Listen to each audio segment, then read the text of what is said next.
Assalamualaikum warahmatullahi wabarakatuh. Sahabat yang dirahmati Allah, bukan hanya manusia dan jin, namun Allah Subhanahu wa taala menciptakan banyak makhluk di muka bumi ini, termasuk binatang buas maupun binatang melata, tak terkecuali hewan kaki seribu. Hewan kecil ini disebut hewan kaki seribu karena memiliki kaki yang sangat banyak. Biasanya hewan berwarna coklat atau hitam ini sering ditemukan di halaman rumah yang lembab. Bahkan terkadang mereka menyelinap masuk ke dalam rumah. Hewan kaki seribu ialah hewan dengan jumlah kaki yang bisa mencapai 80 hingga 400 kaki. Itulah sebabnya binatang ini dinamakan hewan kaki seribu. Keberadaan hewan ini biasanya banyak di tempat sampah atau tempat lembab lainnya. Meskipun hewan ini berukuran kecil namun dapat mengganggu kenyamanan. Tak hanya itu, ternyata dalam Islam, keberadaan hewan kaki seribu dikaitkan dengan pertanda-pertanda tertentu. Salah satu yang seringkali disebut ialah sebagai perantara santet. Benarkah demikian? Untuk mengetahui jawabannya dan mengetahui lebih dalam tentang hewan kaki seribu dan apa kaitannya dengan Islam, simak ulasan berikut sampai selesai agar tidak salah paham. Menurut Islam, hewan kaki seribu bisa sangat berbahaya apabila berada di dalam rumah. Karena hewan ini apabila terdesak akan mengeluarkan cairan racun yang membuat iritasi pada kulit. Oleh sebab itulah Islam membolehkan untuk membunuh binatang kaki seribu. Syekh Abdul Aziz bin Baz pernah ditanya tentang membunuh kelabang dan serangga lainnya dalam Islam. Ternyata Tuan Guru menjawab apabila hewan tersebut mengganggu maka diperbolehkan untuk membasminya asalkan tidak menggunakan api. Meskipun demikian, hewan kaki seribu bisa dicegah masuk ke rumah dengan menggunakan bau cairan karbol, kapur semut dan barang menyengat lainnya. Karena kaki seribu cukup takut dengan bauan-bauan tersebut. Berikut bahaya kaki seribu jika masuk ke rumah menurut Islam. Pertama, pertanda ada perantara santet. Sahabat yang dirahmati Allah, menurut Islam, hewan kaki seribu jika masuk ke rumah bisa menjadi tunggangan atau perantara santet. Pertanda kaki seribu masuk rumah dalam Islam dikatakan akan ada orang jahat yang mempunyai dendam atau berencana mengusik keluarga di rumah.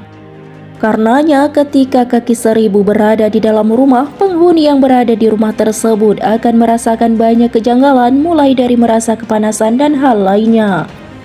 Tanda yang kedua ialah menyebabkan susah tidur. Menurut Islam, kedatangan kaki seribu yang masuk ke dalam rumah dapat membuat penghuninya menjadi susah untuk tidur. Karena badan akan merasa lebih kepanasan dari biasanya walaupun udara di luar rumah lumayan dingin.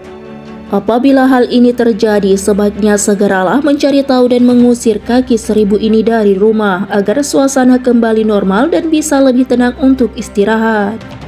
Yang ketiga ialah hewan kaki seribu dapat keluarkan racun.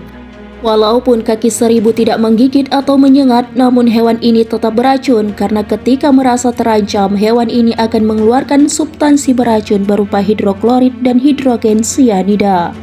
Bahaya dari racun ini dapat membuat kulit terasa terbakar, kehitaman, kemerahan, gatal, bengkak, dan melepuh. Tak hanya itu, racun ini juga mampu menimbulkan radang yang bisa membuat rasa sesak, pusing, mual, muntah, dan ruam di sekujur tubuh. Sebenarnya, didatangi hewan kaki seribu menurut Islam memang ada hubungannya dengan hal mistis. Akan tetapi, dalam ilmu kedokteran, hewan ini sangat berbahaya karena beracun. Oleh sebab itu, jika melihat hewan ini masuk ke dalam rumah, sebaiknya langsung diusir karena membahayakan anggota keluarga. Baik hubungannya dengan mistis maupun ilmu kedokteran, hal ini sama-sama tidak baik untuk penghuni rumah. Tanda yang keempat ialah menyebabkan mimpi buruk. Masuknya hewan kaki seribu ke dalam rumah menurut Islam selanjutnya ialah datangnya mimpi buruk. Apabila kaki seribu masuk rumah menurut Islam berasal dari pengaruh santet, maka akan sering mengalami mimpi buruk. Dikarenakan hewan yang datang ini sudah dibekali dengan ilmu jahat yang mendatangkan aura buruk di rumah, sehingga penghuni rumah akan merasakan hal-hal mistis yang mengganggu seperti keseringan mimpi buruk. Yang kelima ialah jelmaan jin atau siluman. Dalam ilmu primbon Jawa, kelabang, kaki seribu dan sejenisnya adalah jelmaan jin atau siluman. Apalagi jika makhluk ini sangat suka berada di tempat lembab dan sepi di sudut rumah, sehingga hewan kaki seribu menurut Primbon Jawa bisa dikatakan jelmaan jin dan siluman. Tidak jauh berbeda dengan Primbon Jawa, arti didatangi kaki seribu menurut Islam juga hampir sama. Hewan ini dapat menjadi pertanda perwujudan dari jin yang bisa berubah wujud. Yang keenam ialah habitat aslinya rusak. Yang terakhir, hewan kaki seribu masuk ke rumah bisa jadi karena habitatnya rusak. Karena hewan ini menghabiskan sebagian hidupnya di tanah, apabila tanah tempat tinggal mereka terganggu dan rusak, maka hewan tersebut akan berpindah mencari perlindungan baru. Oleh sebab itulah hewan dengan 80 hingga 400 kaki ini pindah dan masuk ke dalam rumah. Salah satu penyebab kaki seribu masuk ke rumah menurut Islam disebabkan kondisi rumah yang lembab sehingga binatang ini betah berlama-lama di dalam rumah. Maka dari itu selalu pastikan kondisi rumah lebih kering agar terhindar dari hewan tersebut.